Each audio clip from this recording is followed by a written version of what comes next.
Isikan masa siang dengan selitkan sekurang-kurangnya satu majlis ilmu.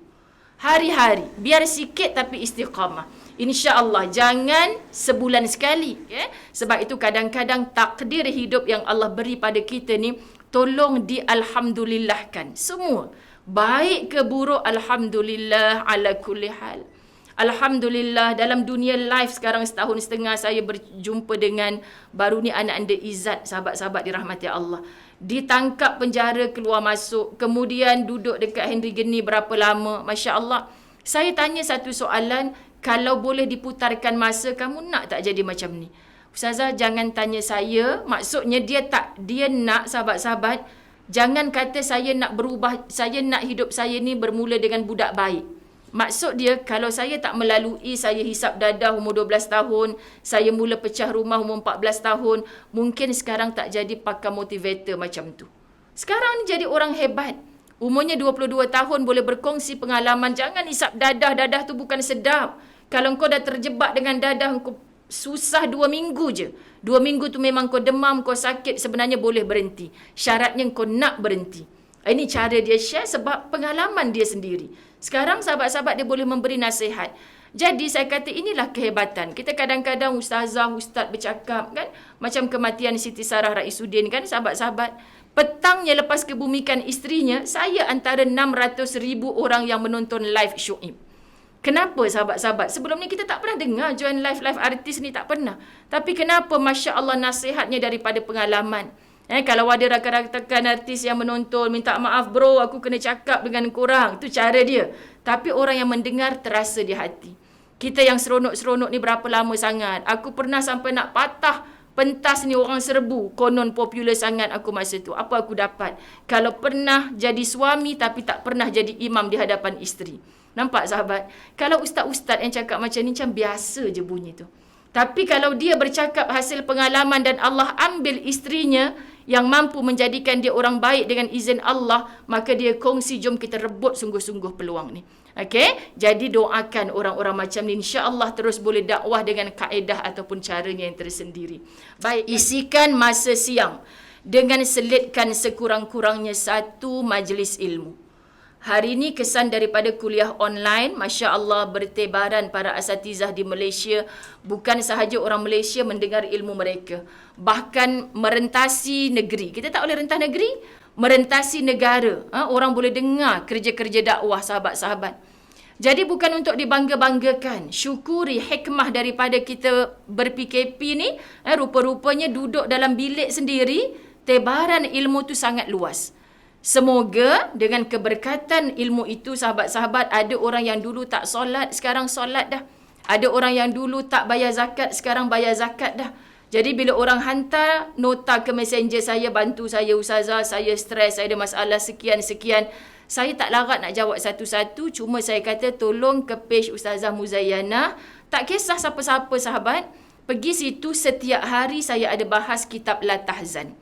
Dan sebarannya sekarang ni sangat luas, sahabat-sahabat dirahmati Allah. Kerana bukan saya yang menasihat. Saya bukan orang alim, saya hanya baca apa pesanan Dr. Aid Al-Qarni, seorang ulama yang dia rujuk pada Quran dan hadis serta syair-syair yang kita boleh membugarkan jiwa kita. Jadi saya tak mampu nak bagi nasihat, sahabat-sahabat. Saya kata saya tukang baca je, tolong dengar kat situ. Baik Ustazah faham. Yang istiqamah pagi tadi kami sampai kepada bab 80, masing-masing respon terima kasih Ustazah. Kenapa terima kasih kat saya? Sebab saya bukan pemberi nasihat. Tapi sebab kamu istiqamah. Kamu cari, kamu dapat. Kamu tak cari, kamu tak dapat. Sebab tu hari-hari. Dan tolong jangan ambil satu kuliah pendek 5 minit, 10 minit semata.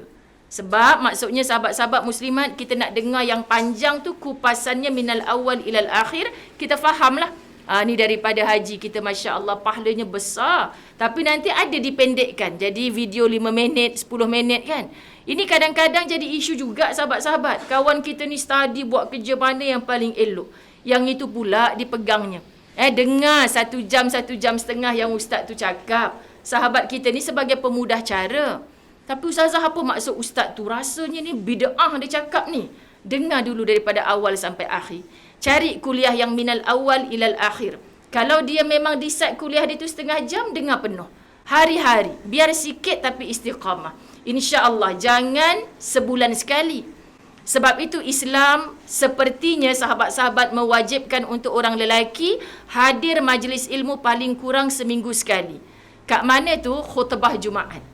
Tapi kita isteri, bila suami kita balik daripada solat Jumaat, cuba ngaku. Berapa ramai yang tanya, bang, hari ni khatib cerita pasal apa?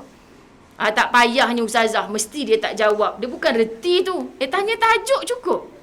Sebab ini saya belajar daripada Ustaz Abdul Samad. Subhanallah, Ustaz Abdul Samad, sahabat-sahabat kematian ibu hari Rabu. Saya punya mak meninggal Rabu sebelum mak Ustaz Abdul Samad meninggal.